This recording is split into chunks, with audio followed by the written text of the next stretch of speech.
शाही जमा मस्जिद में मौजूद हैं और हमारे साथ मुशर्रफ साहब हैं। सर, एक बात बताएं कि इस पूरे मस्जिद का क्या इतिहास है? देखिए, ये आप देख रहे होंगे, आपने देखा भी है, पूरी जो जामा मस्जिद है हमारी, ये बहुत ही तारीख़ी यानी ऐतिहासिक जामा मस्जिद है, जो कि हिंदुस्तान में चंद इमारतें हैं, उनमें से ये एक हमारी अलीगढ़ की शाही जामा मस्जिद कहलाती है। और जो मोहम्मद अली शाह जो यहाँ के बादशाह थे, उनके ज़माने में यहाँ कोल के नाम से हुआ करता था। जब अलीगढ़ नहीं होता, ये कोल कहते थे इसको। उस वक्त साबित खां यहाँ के गवर्नर थे। तो 1724 में उन्होंने इसकी संग बुनियाद खुद रखा था, साबित खान ने, जो गवर्नर थे उस वक्त के। और तकरीबन इसको 4 साल इसको बनने में लगे। 1728 में ये भव्य जो इमारत है, जो आप देख रहे हैं, शाहकार है, ये बन के तैयार हुई। और इसके लिए जो नक्शा नवीस बुलाए गए, वो ईरान से आए थे। और ईरान से वो नक्शा नवीस आए थे जिनके वंशजों ने ताजमहल का नक्शा बनाया था। वही वंशज आए थे और उन्होंने इसका ये नक्शा बनाया। और उसी से आप देख रहे हैं, सिमिलरिटी देखिए आप इसकी। गुम्बदें आपने बहुत सारी देखी होंगी।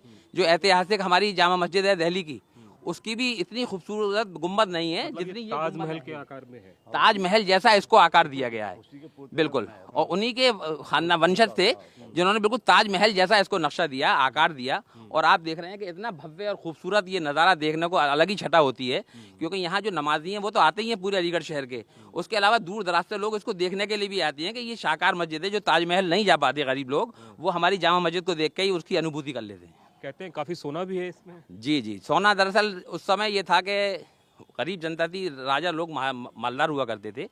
तो वो उनके जहन में ये रहता था कि आने वाली जो नस्लें हैं, 100 साल, 200 साल, 300 साल बाद पता नहीं किस परिस्थितियाँ होंगी उनकी, क्या किस उसमें होंगी, या कोई कोई प्राकृतिक आपदा ना आ जाए। तो इस कारण वो उसमें जो गुम्बदें बनाते थे, तो पीतल की भी बना सकते थे, लेकिन वो उसमें सोना लगाते थे। सोना इसलिए लगाते थे कि कभी ये कोई प्राकृतिक आपदा आ जाए, भूकंप आ जाए, या कभी खुद ही वो इमारत जर्जर होकर गिर जाए, तो उसको दोबारा से तामीर किया जा सके। इसके लिए ये सोना लगाया जाता है, इसका और कोई उद्देश्य नहीं है।